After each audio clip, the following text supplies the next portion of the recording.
پرون من خبره شروع کړې وه په دې موضوع باندې چې غیر مسلمه او منکرین حدیث په دې خبره اعتراض کوي چې څنګه پیغمبر صلی الله علیه وسلم د عایشې رضی الله عنها سره واده وکړو او د هغې دومره کم عمر نو غیر مسلمه خو دې له بل رنګ ورکوي هر چې د منکرین حدیث دي دا هم د هغوی په لار روان دي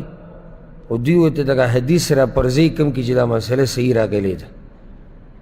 لکه صحیح حدیث دی ما پرون دا خبره ذکر کړه که چېرته غیر مسلمه راپاسي زمونږ په د قرآن په یو آیت باندې اعتراض وکړي یا په حدیث باندې د هغې به دا مطلب نه چې موږ په قرآن او حدیث نه دغه آیت او حدیث وباسو ولې لکه وایي چې هغوی اعتراض کوي نو اعتراضونه خو به هغوی کوي ما او ته به د علم په رڼا کې د دغه اعتراض جواب ورکوو دا به نه کوو چې د قرآن نه آیت وباسو یا حدیث وباسو بلکې موږ مسلمانان یو الحمدلله زموږ دا 100% ایمان دی چې دا کیدی نشي چې قرآن او صحیح حدیثونو باندې د غیر مسلمو اعتراضات دي صحیح کیدی شي دا نشي کیدی دا زموږ ایمان دی نو څنګه د غیر مسلمو په اعتراض سره یو سړی راولګي او هغه دې صحیح حدیثونه گزار کی چې په کې دا مسله ثابته ده چې او پیغمبر صلی الله علیه وسلم چې کله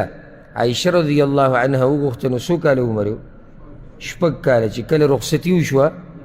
9 کاله عمر دا خو واضحه مسله ده پرون په دې باندې تفصیلي خبره شوې وه چې دا روایت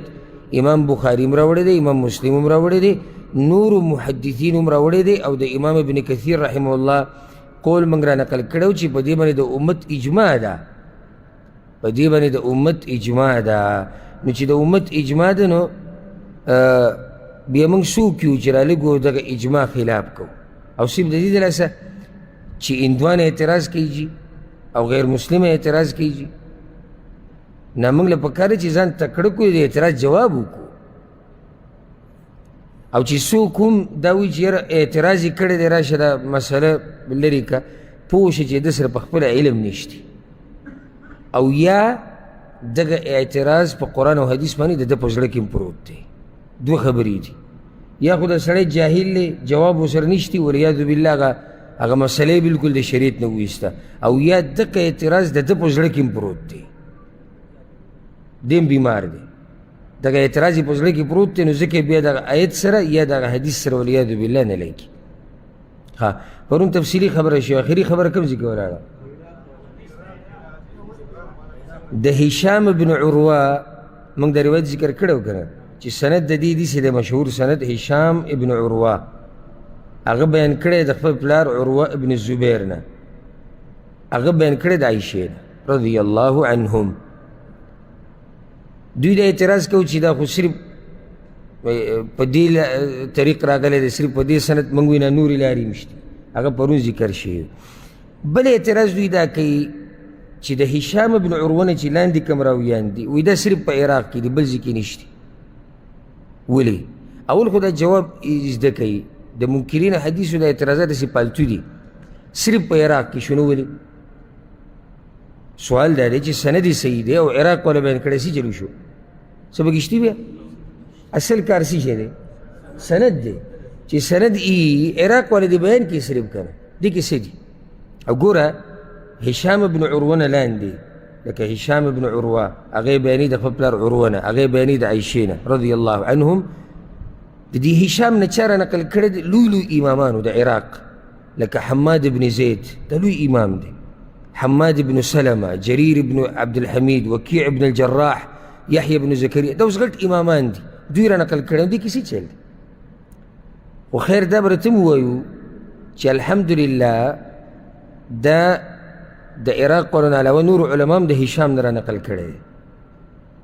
خو په صحیح سند سره لکه مدینې والا محدثین چې دي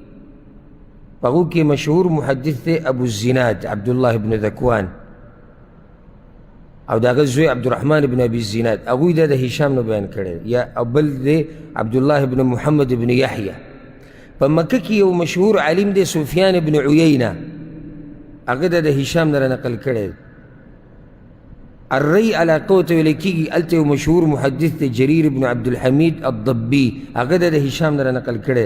بصره کې حماد بن سلمه حماد بن زید وهیب بن خالد او نور نو دا خبره کمزوري ده چې هشام نه صرف چا رانقل کړی دی عراق والو نه مکې والا هم رانقل کړی دی مدینه کې هم خلک شتي په بصره کې هم شتي او که صرف شي م عراق والا داسې اعتراض نه شو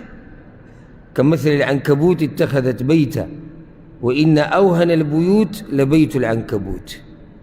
د دوی دا خبرې دي سیدي لکه د جولا کور او په کورونو کې کمزوری کور د چای هغه د جولا کوري په خپله پکې اکثر دا جولا ونښلي دا اوس خبره نه ده چې دا چې د هشام نه صرف عراق والا نقل کړی که صرف عراق والا هم را نقل کړی د عراق والا څوک دي دا خو وګوره که زموږ د عراق او د مدینې او د مکې سره څه کار دی زموږ کار د سند سره چې سړي پکې برابر دي بس صحیح سند دي خو دا خبره هم د هغوی کمزوري ده الحمدلله